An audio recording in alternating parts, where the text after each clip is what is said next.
한 주간 잘 지내셨나요? 네.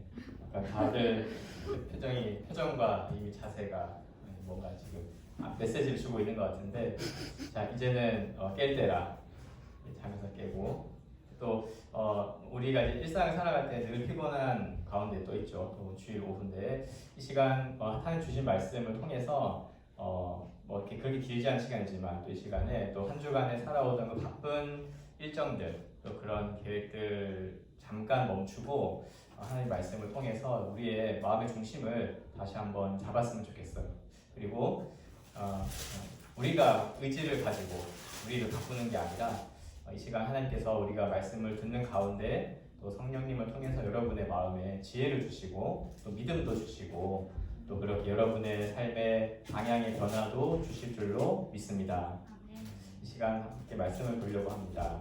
오늘 이제 악을 미워하고 선에 속하라는 제목으로 로마서 말씀을 전하려고 하는데요. 이제 이 복음, 로마서의 주제는 복음이라고 우리가 이제 잘 배우고 있죠. 복음은 요약해서 말한다면 하나님과의 그 관계를 다시 회복시키는 진리고 또 그뿐만이 아니라 우리의 삶도 변화시켜주는 그런 능력이라고 할 수가 있어요. 제가 말씀을 준비하면서 이제 어떻게 하다가 우연히 이제 어떤 유튜브를 보게 됐는데 기독교 관련된 이제 유튜브 유명한 유튜브였어요. 이제 예전에 저도 이제 봤던 내용이었는데 그 나오시는 목사님이 이제 이런 좀 예화를 하나 들으셨는데 어떤 설문조사입니다. 어디서 설문조사를 했는데 만약에 이제 이 내용을 좀 요약해 보면은 이제 질문이 이거예요. 만약에 이제 죽음 이후에 우리의 인생이 끝나고 죽음 이후에 정말로 그 영원한 천국이나 영원한 지옥이 있다고 하면 그럼 이제 거기에 누가 들어갈 것 같은지 질문을 했나 봐요. 그리고 이거는 이제 기독교인뿐만 아니라 그냥 모든 일반적인 사람을 대상으로 이렇게 질문을 했는데 아마도 이제 미국에서 한 그 설문 같아요. 그래서 뭐 많은 인물들이 쭉 나왔을 텐데 이 사람은 죽어서 천국에 갈 것이다 라고 생각하는 사람인데 많은 사람들이 이제 우리가 좀 책을 통해서 봤던 그 테레사 수녀 있죠. 그래서 평생을 그렇게 봉사하는 가운데 살았던 테레사 수녀가 제일 많이 나왔대요. 그래서 이제 외국 사람들이 이제 마더 테레사라고 그러죠. 정말 그렇게 보고 그리고 미국이라 재밌는 거는 마이클 조던도 있대요. 여러분 마이클가 미국이 얼마나 그 스포츠를 진지하게 생각하는지 알겠죠? 이렇게 했었는데 그런 뭐 마이클 조던이나 테레사 수녀보다 그 더 많은 사람들이 대답한 한 사람이 있었어요.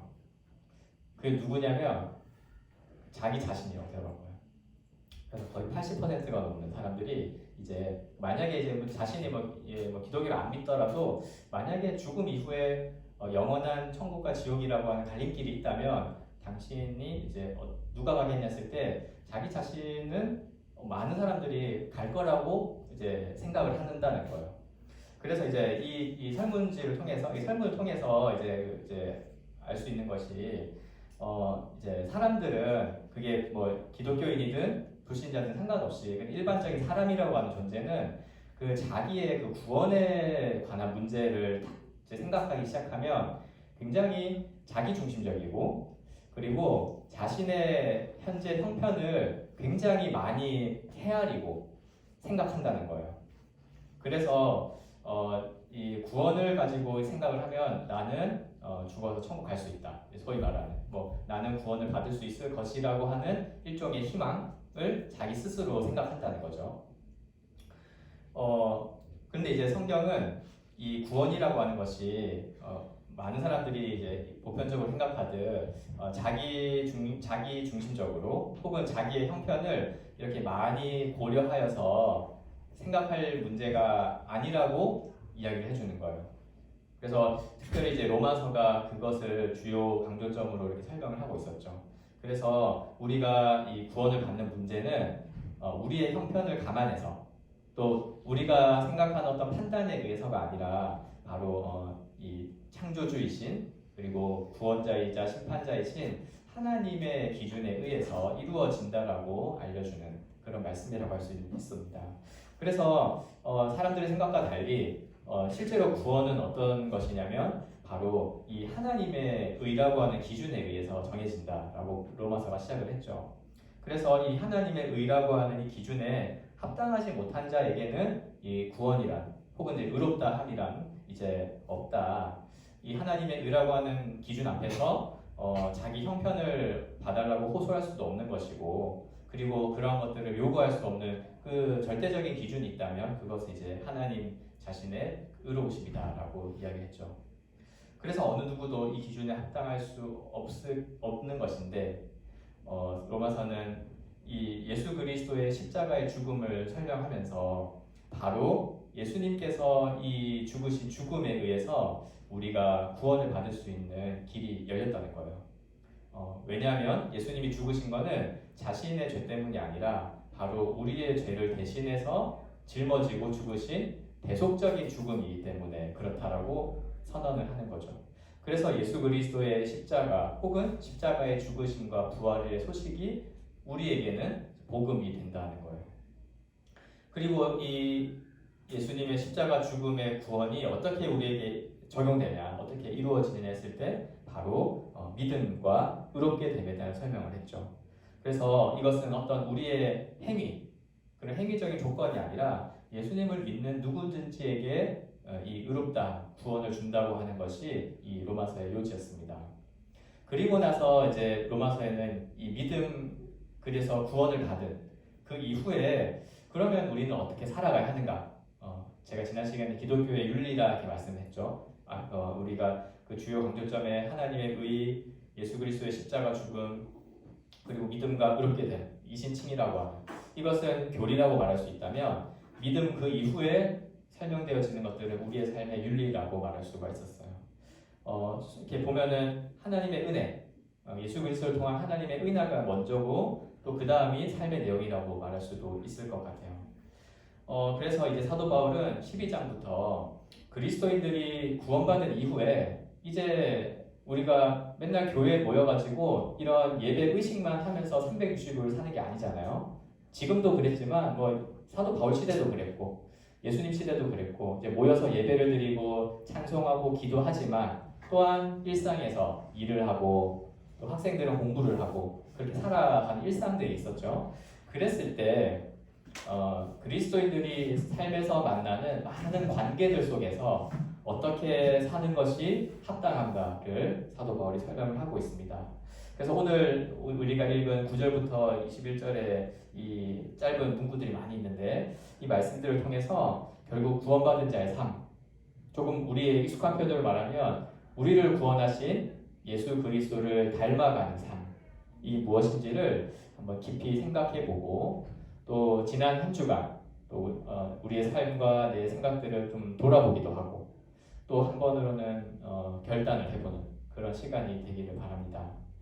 먼저 9절 10절 말씀을 한번 볼까요? 사랑에는 거짓이 없나니 악을 미워하고 선에 속하라. 사람 형제를 사랑하여 서로 우애하고 존경하기를 서로 먼저 하며 라고 말씀하고 있죠. 먼저는 이 거짓이 없는 사랑을 가지고 선을 행하는 것이 우리가 만나는 많은 관계들 속에서 행해야 할 권면이라고 말할 수가 있습니다. 이때 첫 번째로는 이제 이 교회의 지체들을 사랑하는 것을 말하는데요. 우리가 구원받은 이후에 성경에서 이렇게 행하라, 서로 사랑하라 이렇게 말하죠. 누구를 도우라 이렇게 말했을 때 성경에서 굳이 이렇게 설명하고 있지 않아도 반드시 전제되어져 있는 거 하나가 있어요. 먼저는 그 대상이 1차적인 대상은 같은 믿음을 가진 믿음의 지체들일 거예요. 그리고 믿음의 지체들에게 사랑을 베풀고 내 것을 나눠주고 그들을 용납하고 하는 그 삶이 확장이 되면 그러면 이제 믿음이 없을지라도 우리가 일상에서 만나는 많은 불신자들까지도 다 포함해서 모든 사람에게도 그렇게 행하라고 하는 것이 성경의 권면이라고 말할 수가 있습니다. 그 기준으로 오늘 말씀들도 보면 될 것 같아요. 그랬을 때 9절을 보니까 이 사랑에는 거짓이 없다고 이야기하죠. 거짓된 사랑 이런 건 없어야 되는 거예요. 우리 그리스도인들에게. 즉 위선적이지 않아야 됩니다. 우리가. 여러분 그 미소 친절함 이런 거는 이 세상 어디에나 다 있죠. 그래서 그냥 어디를 가든지 어느 세상을 가든지 친절함과 그런 미소 이런 것들은 곳곳에 다 있어요. 그러나 이제 문제는 뭐죠? 이제 겉으로는 그렇게 부드럽고 상냥함들로 다 있지만 속으로는 미워하거나 혹은 이제 보이지 않는 곳에서 비판하거나 그렇게 하는 마음으로 가득 차 있는 위선적인 게 문제라고 말할 수 있죠. 여러분 우리가 오늘날 우리 사회도 마찬가지고 이제 겉으로는 상냥하고 다른 사람을 위하는 것 같지만 실제로 많은 문제들이 뭡니까? 속으로 그렇게 생각하지 않는 그 위선적인 것들 때문에 나중에 그게 드러나고 밝혀지게 되면 이제 갈등이 커지고 문제가 되는 것들을 보게 되죠. 그리스도인들은 그렇게 하지 이제 말라는 거예요. 우리 예수님께서 우리를 사랑하시되 끝까지 사랑하신다고 하셨잖아요. 만약에 예수님이 사랑하시고 자신의 모든 것으로 십자가의 지심으로 죽으신 그 사랑이 만약에 조금이라도 위선적인 게 있다면 어떨까요? 우리가 예수님을 통해 구원을 받는 것, 그를 통해 하나님의 사랑하심을 알게 되는 것들을 믿을 수가 없겠죠. 신뢰할 수가 없어요. 위선적인 거니까. 예수님이 단 한순간도 위선적이지 않게 우리를 있는 그대로 진짜 진실된 사랑을 하셨기 때문에 그 사랑을 받은 우리도 그렇게 살라고 지금 권면을 하고 있는 거예요. 만약에 그런 겉과 속이 다른 위선적인 사랑을 하고 있다면 그것은 본문이 말하는 것처럼 악한 거예요. 그래서 그걸 미워해야 됩니다. 그런 위선적인 사랑, 거짓된 사랑을 여러분 미워하십시오. 그리고 정말 그 진실된 사랑으로 겉과 속이 같은 그런 사랑 가운데 속해야 한다고 성경은 권면하죠. 그래야 해서 이제 믿음을 가진 형제들, 이제 여기 형제들은 뭐 남성적인 명사지만 그 교회 지체들을 다 말하는 거죠. 당시의 문화니까 남성적인 명사를 썼던 것 같아요. 그래서 교회에 같은 믿음을 가진, 그러니까 함께 복음을 믿는 교회 지체들을 사랑하고 우애하고 존경하라. 이렇게. 그런데 어떻게 서로 먼저 자발적으로 먼저 다른 사람을 나보다 낮게 여기고 이 낮게가 아니고 낮게 여기고 그리고 먼저 그렇게 존경을 하라, 사랑을 하라고 권면하는 것이죠. 그래서 이런 말씀을 생각할 때 우리의 삶도 좀 생각해 볼 수가 있어요. 우리가 이제 많은 사랑을 하면서 사는데 그게 뭐 남녀 간의 연애 감정일 수도 있고 꼭 그것만 사랑은 아니에요. 가족 안에서의 사랑도 있고 친구 간의 사랑도 있고 또 나와 관계가 없는 처음 보는 사람이지만 그를 향한 인류애라고 그러나 인간적으로 정말 그의 예를 다하고 대접하는 사랑 여러 가지 형태의 사랑이 우리에게 있습니다.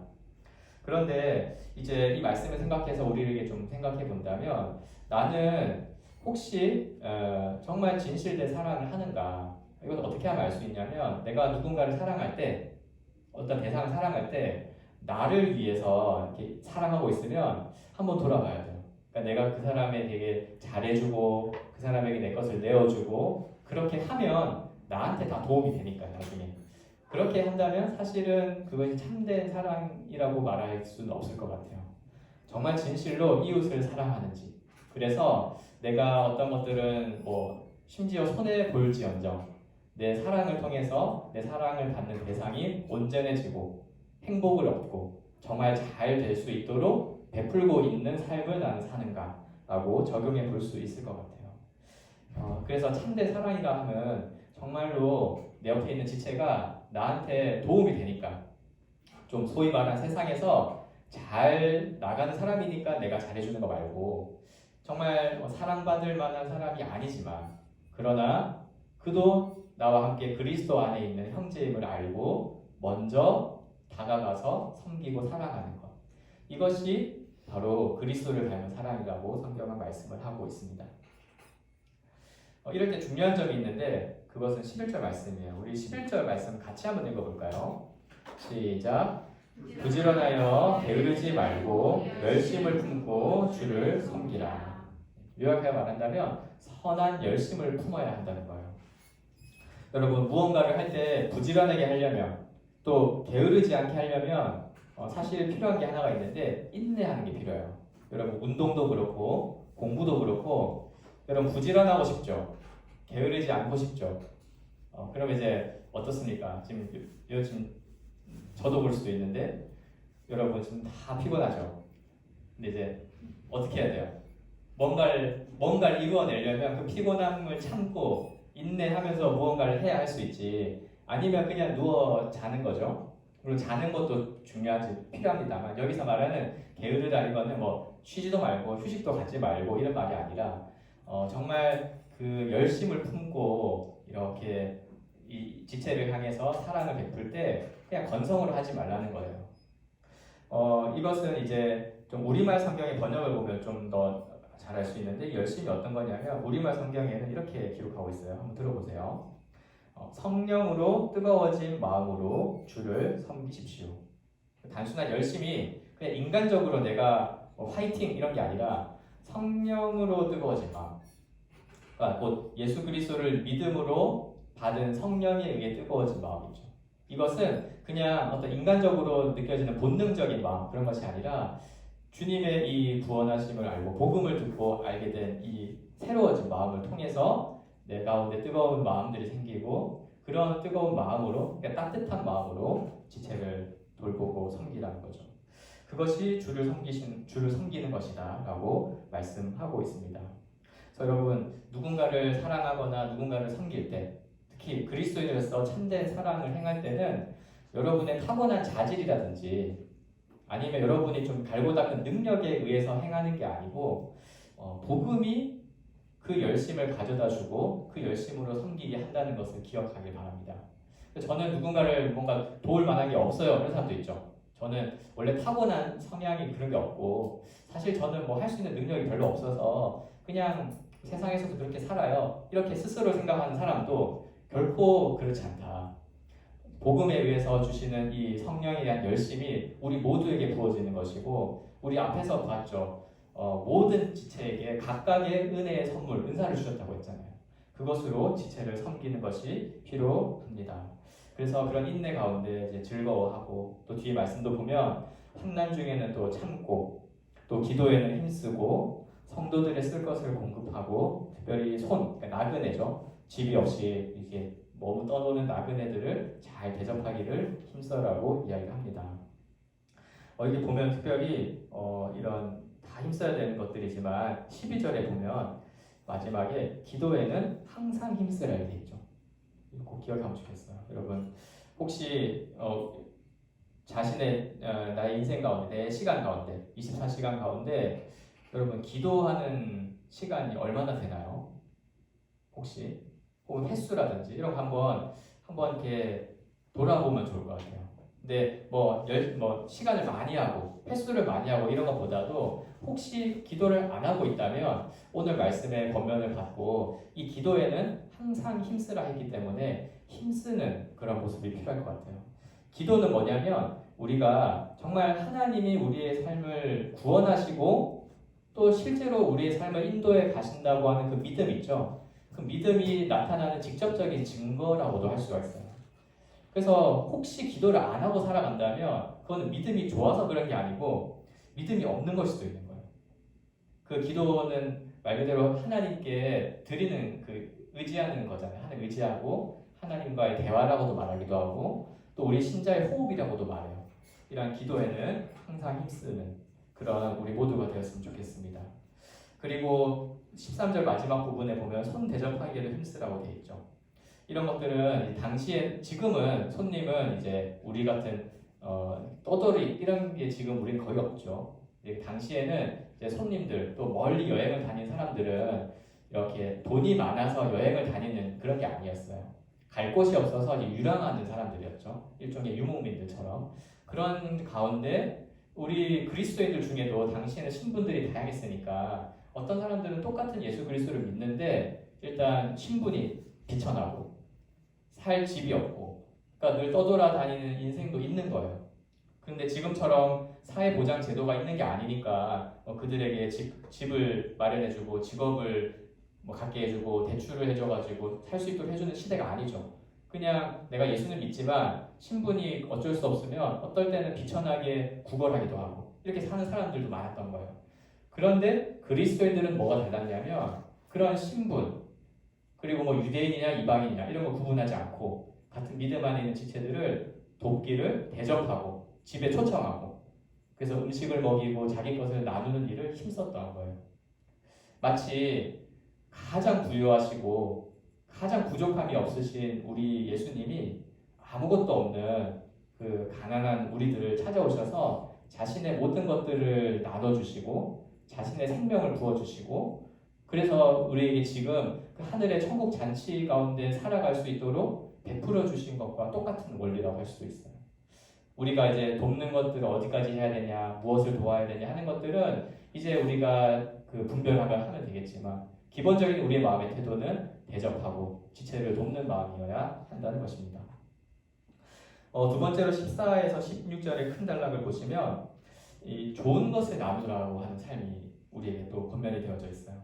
14, 15절을 보면 너희를 박해하는 자를 축복하라. 축복하고 저주하지 말라. 즐거워하는 자들과 함께 즐거워하고 우는 자들과 함께 울라 되어 있습니다. 즐거움과 슬픔을 나눌 수 있는 것이 바로 구원받은 자의 삶이라고 말할 수 있겠습니다. 특히 슬픔에 빠진 사람과 함께 울 수 있는 사람이어야 해요.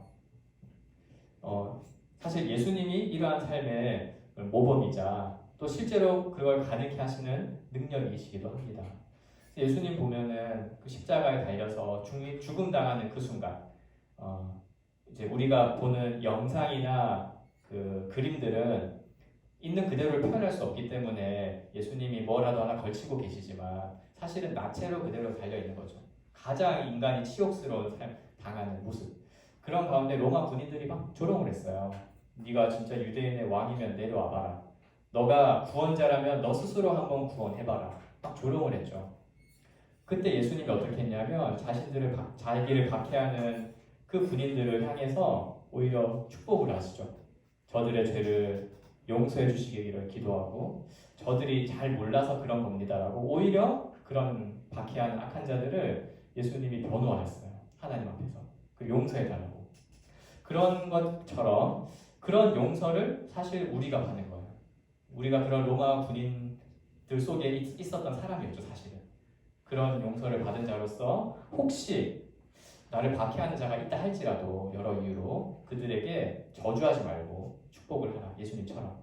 그리고 즐거움도 함께하지만 슬픔 가운데 빠져있는 자들 찾아가서 위로하신 예수님처럼 우리도 그들과 함께할 수 있는 것이 바로 구원받은 자의 삶이라고 말하고 있는 거예요. 즐거운 일을 함께하는 건 굉장히 쉬운 일이에요. 그렇죠? 뭐 어제 이렇게 뭐 불꽃 축제가 할 때 있었다 그러는데 오지 말라고 해도 사람들이 막 오죠.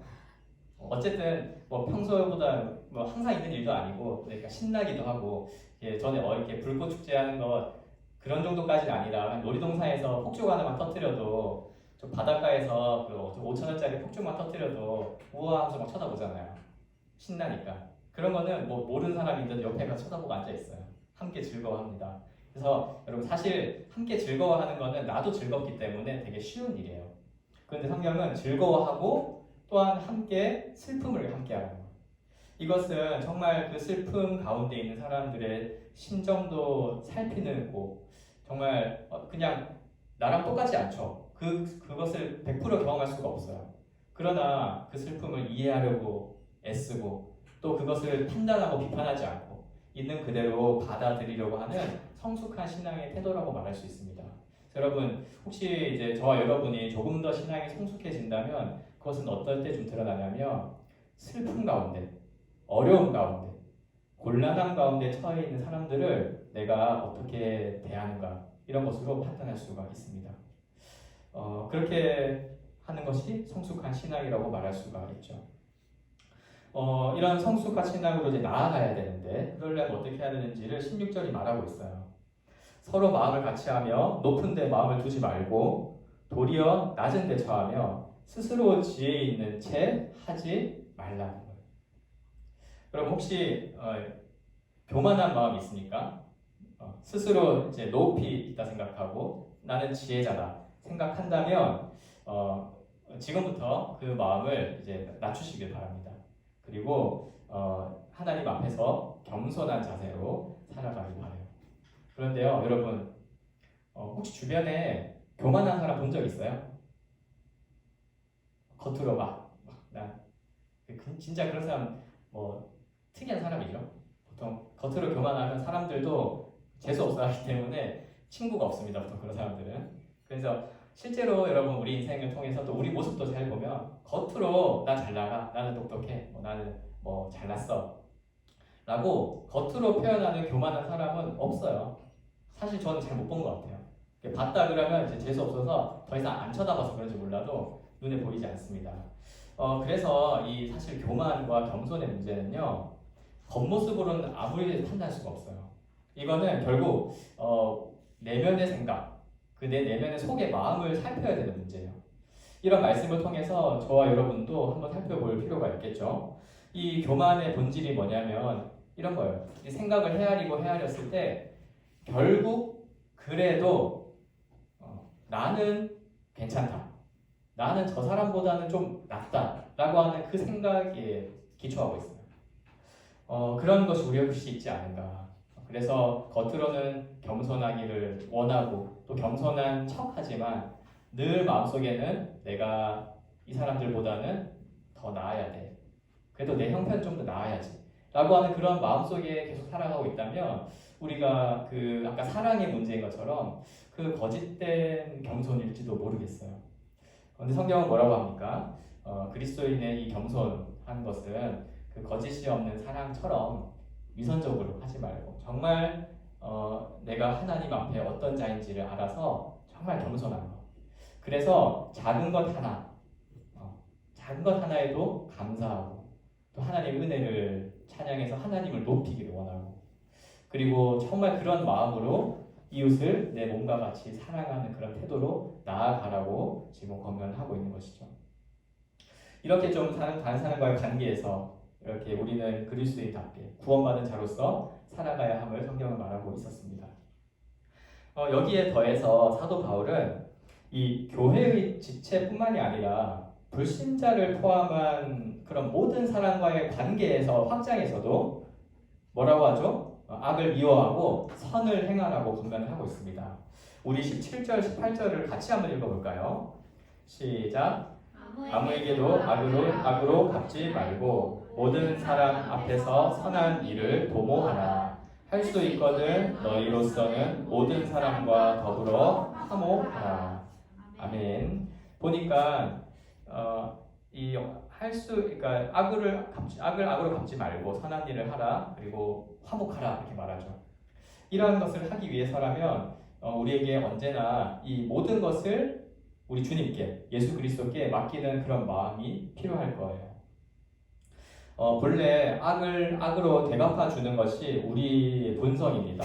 그건 제가 굳이 설명하지 않아도 여러분이 잘 아시죠? 억울한 일을 당하면 어떻습니까? 그 순간 내 형편과 처지 때문에 반박을 못해서 그렇지 반대 입장이 되면 나도 똑같은 행동과 똑같은 것으로 되갚아 주리라, 똑같은 일을 당하게 하리라, 혹은 더 하리라, 이런 마음이 우리 안에 그냥 자연스럽게 드는 게 우리의 본성이에요. 그런데 그리고 때로는 이제 그런 것들을 다루는 어떤 뭐 드라마라든지 영화 작품 이런 거 보면은 또 통쾌하기도 하고 그렇습니다.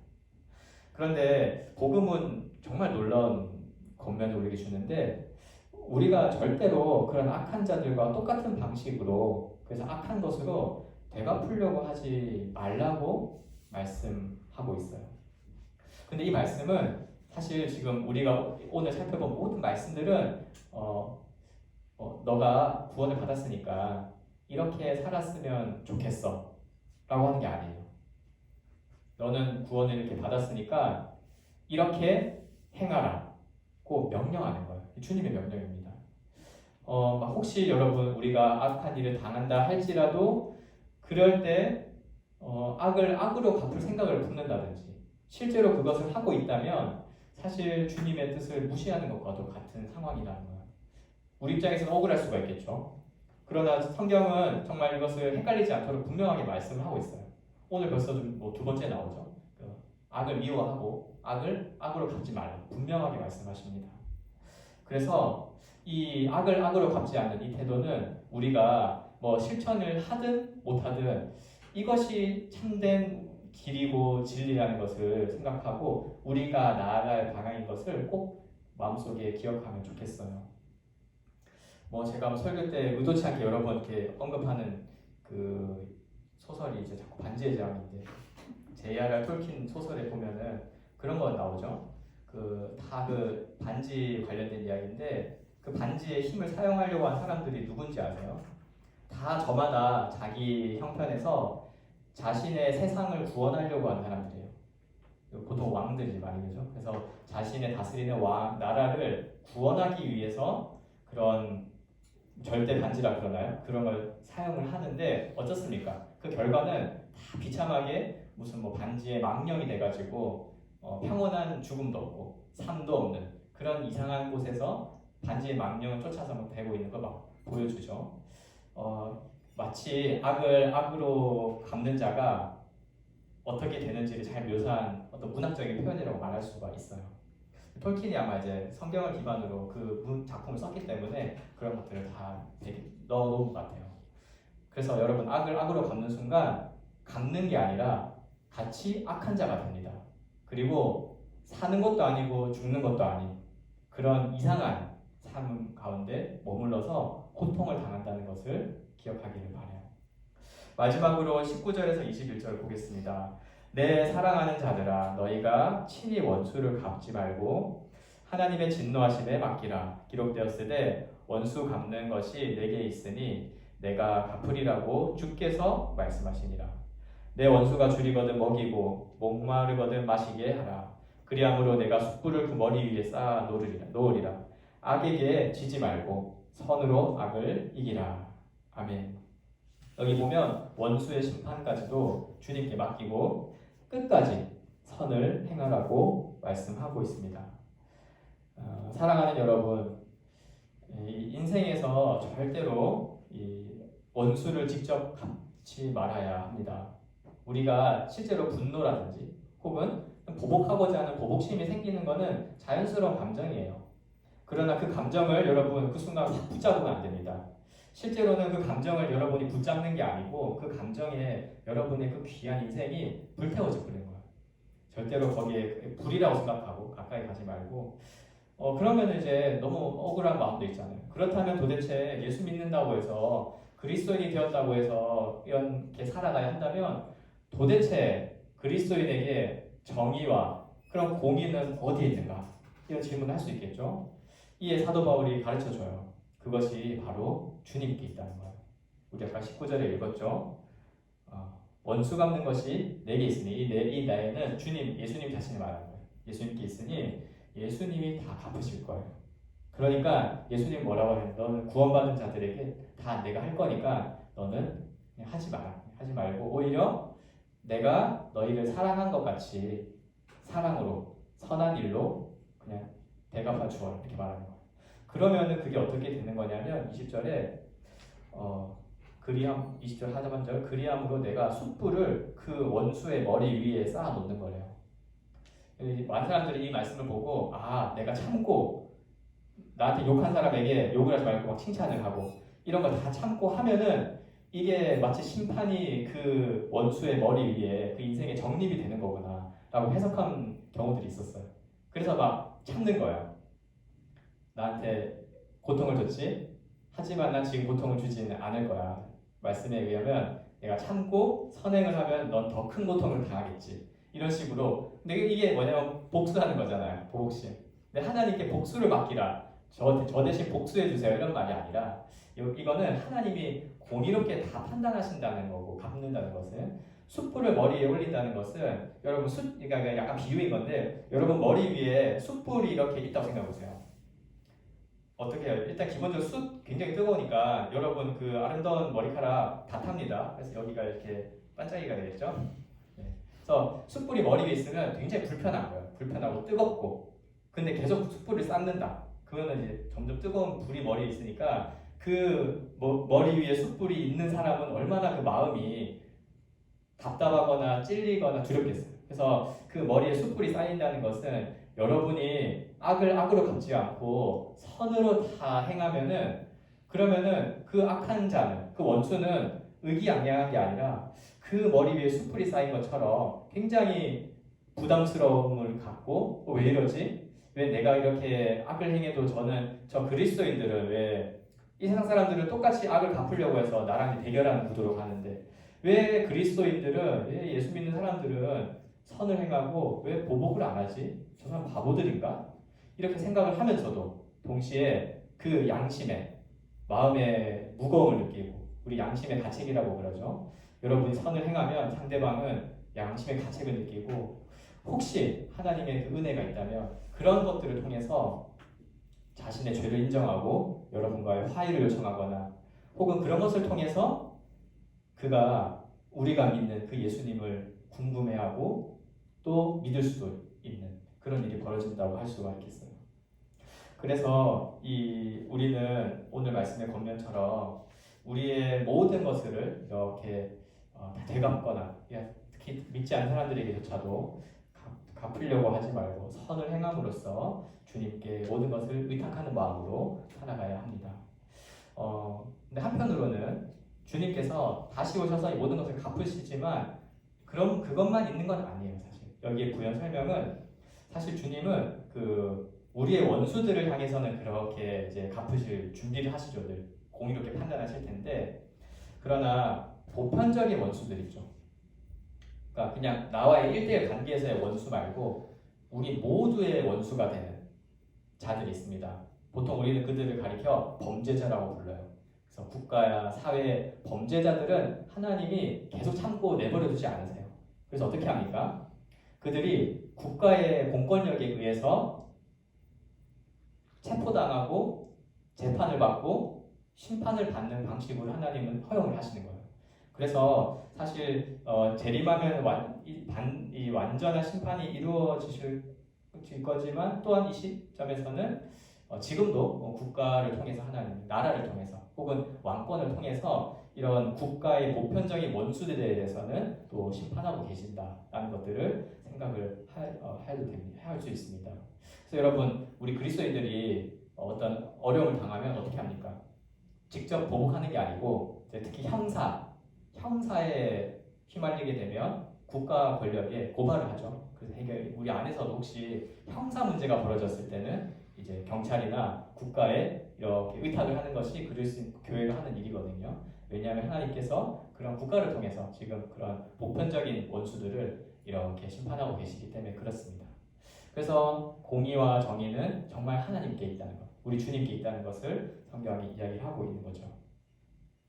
이렇게 오늘 말씀을 살펴보았습니다.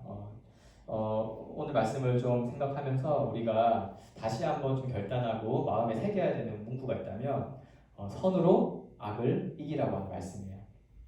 그래서 오늘의 여러 권면들은 이렇게 예수님을 믿은 다음에 죽음 이후의 문제만이 아니라 지금 우리가 살아가는 삶의 어떤 질서에 관한 말씀이었어요. 그래서 하나님은 이 복음을 통해서 우리를 구원하실 뿐 아니라 지금도 복음의 질서를 따라 살아가도록 우리를 인도하시는 분이심을 잘 보여주셨습니다. 오늘의 이 권면들은 이 자체로만 본다면 너무 어렵고 불가능한 것일지도 모르겠어요. 그러나 다행히 그렇지 않습니다. 왜냐하면 우리를 구원의 길로 인도하신 예수님께서 사실은 직접 이 모든 권면의 내용들을 행하셨고 그리고 그것으로 우리의 본이 되고 계시기 때문에 그렇습니다. 그리고 우리가 예수님을 믿을 때 우리에게 성령을 주셔서 그리스도와 연합하게 하심으로 우리도 예수님을 본받아 닮아서 그런 삶으로 살아갈 수 있도록 지금도 능력을 주고 계세요. 우리는 이것을 믿고 믿음 가운데 행하면 되는 거예요. 그래서 이 세상에서 혹시 그런 악한 일을 당한다 할지라도 오히려 인내함으로 그리고 선한 행실로 악한 자들을 부끄럽게 만들고 또 선으로 악을 이기는 그런 동산교회 청년부 또 저와 여러분이 되기를 주님의 이름으로 축원합니다.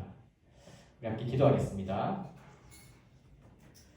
하나님 아버지, 예수 십자가 복음으로 우리를 구원하실 뿐 아니라 구원받은 이후의 삶의 권면들을 주셔서 우리가 이 땅을 살아가는 동안에도 질서 있고 또 많은 사람들과 화목을 이루며 화평 가운데 살아갈 수 있도록 인도해 주시니 감사를 드립니다.